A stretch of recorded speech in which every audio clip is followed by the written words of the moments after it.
This is not a lesson. It is a mirror. A mirror does not teach, it only reveals. It shows us not what we wish to see, but what is already there, waiting beneath the surface.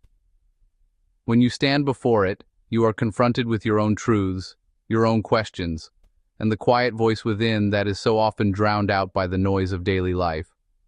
Look into it and see what you already feel.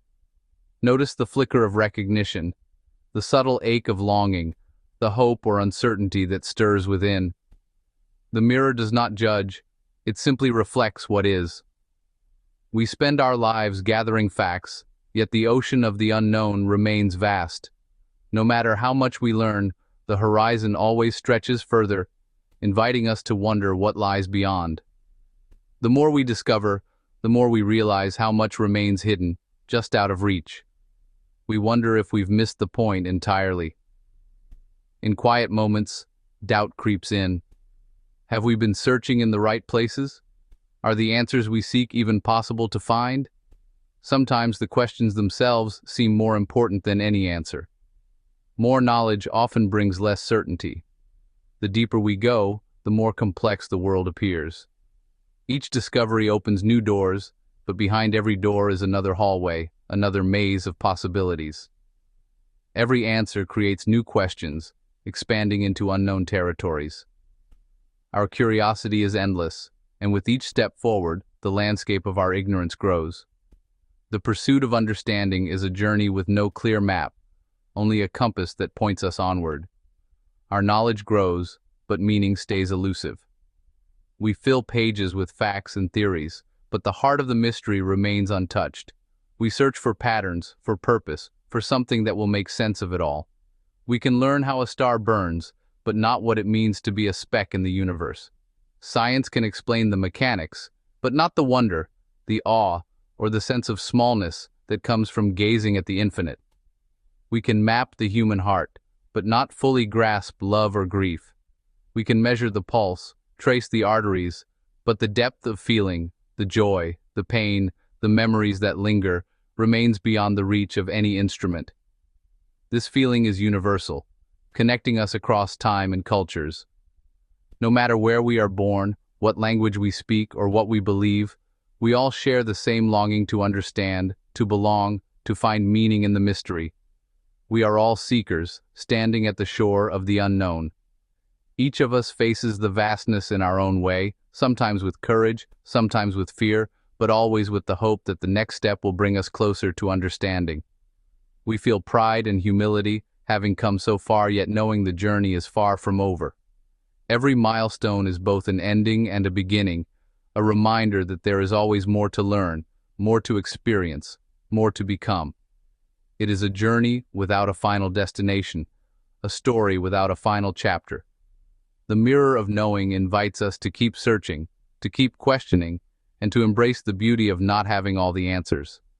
In the end, perhaps it is the search itself that gives our lives meaning. I remember being a young boy with a telescope, standing in my backyard as the last colors of daylight faded into the deep blue of evening.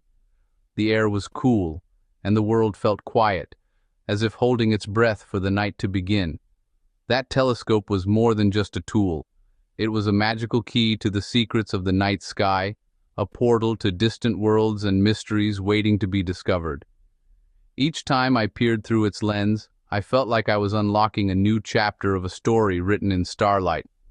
I pointed it at the moon, my heart racing with excitement as craters and shadows came into focus. It was as if I was seeing another world up close, a place both familiar and impossibly far away. The moon wasn't just a glowing circle anymore. It was a landscape, a destination, a dream. In those moments I felt like an explorer, a traveler of the cosmos, charting a course through the unknown. The backyard became my launch pad, and the sky above was an endless frontier. Yet, even as I gazed upward, the stars remained distant points of light, scattered across the darkness like tiny beacons. They seemed so close, yet impossibly far, each one a mystery I longed to solve. Through the telescope, I discovered thousands more stars than I could see with my eyes alone. The universe suddenly felt so much bigger than I had ever imagined, stretching out in every direction, filled with wonders I could barely comprehend. Sitting quietly beside my telescope, I was filled with a mix of awe and sadness. The more I saw, the more I realized how little I truly knew. The vastness of space made me feel small, but also inspired, a reminder that there was so much more to learn. The universe became more mysterious with every glance, like a book with infinite pages, each one revealing new questions instead of answers. Every star was a story, every shadow a secret, and I was just beginning to read.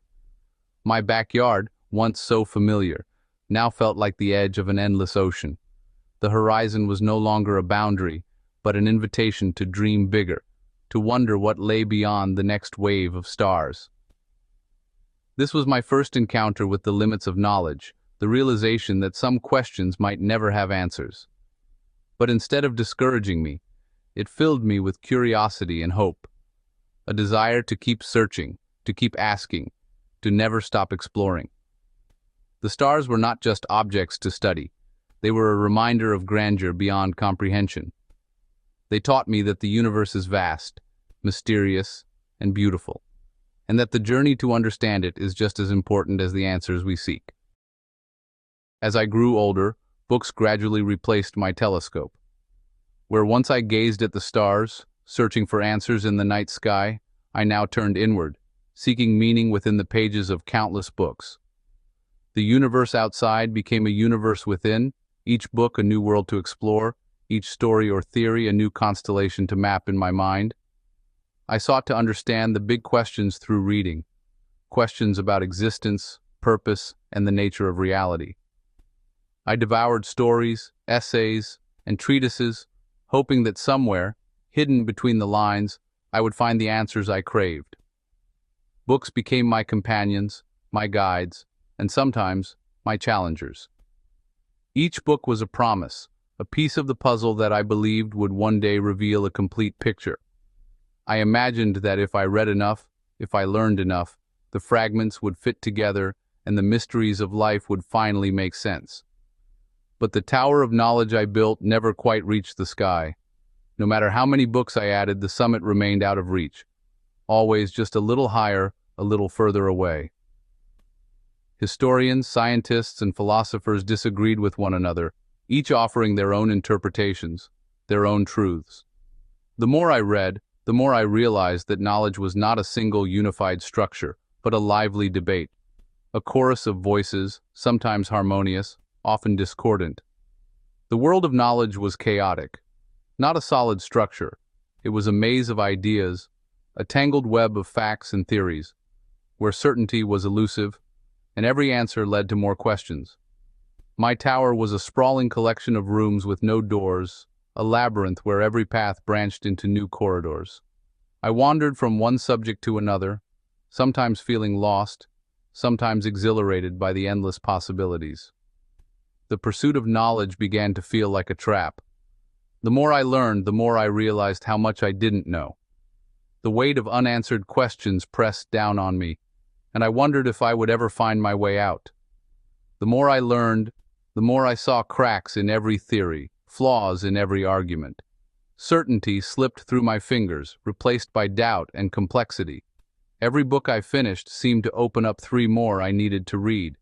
Eventually, I realized I was looking for the wrong thing. I had been searching for final answers, for certainty, when perhaps the real value was in the search itself, the journey, not the destination. Knowledge is not to be conquered, but explored. It is a landscape to wander, a mystery to appreciate, not a mountain to summit, or a puzzle to solve completely. The goal is to appreciate its scale, beauty, and mystery, to marvel at the endless shelves, the sunbeams illuminating forgotten corners, the quiet hum of curiosity that fills the air. The weight of books lifted when I stopped seeking certainty and started embracing wonder. In letting go of the need for final answers, I found freedom and a deeper joy in the endless adventure of learning. The feeling of hitting a limit is ancient. Long before telescopes, people felt awe and humility. Ancient texts speak of knowledge belonging to a higher power. The Quran tells us we have been given only a little knowledge. It encourages humility, framing knowledge as a gift. The Bible's Book of Job highlights human understanding's limits. These texts guide our search, teaching different kinds of knowing. Deeper understanding comes from accepting our limits. It comes from stillness, listening, and being open to truth beyond intellect. We live in a world celebrating information. We are told knowledge is power, to be experts, to have answers. The pressure to know is immense, but doubt is not failure. It is a sign of engaging with the world deeply.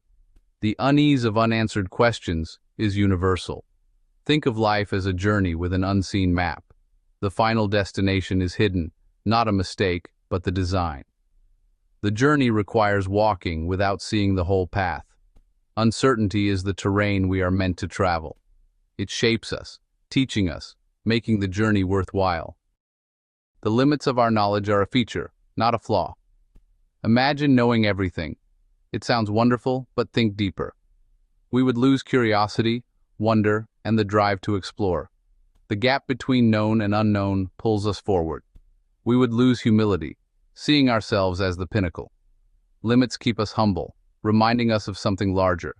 They force us to be open, to listen, and connect.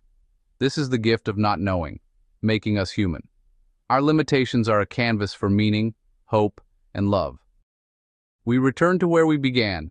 There are things we will never know. It is an invitation to let go of total certainty. A finished puzzle is dead. Joy is in the process. Our lives are like that puzzle, always finding new pieces. The goal is not to finish, but to enjoy the search. Empty spaces are possibilities, freeing us from anxiety. We can admit confusion, saying, "I don't know," with freedom. Humility opens us to true learning, ready for new ideas. The world becomes a shared space for exploration. Think of a big question with no easy answer. Do not rush to solve it, let it be. Sit with it, feel its weight, acknowledge its presence. Some questions are not problems, but companions. They keep us in the deep ocean of truth. Truth is not a destination, but a presence we encounter. It requires us to be present, open, and vulnerable. We do not conquer truth, we allow it to meet us. Let unanswered questions guide you to humility and wonder. The journey is the destination, the search is the discovery. In acceptance, we find peace deeper than any answer.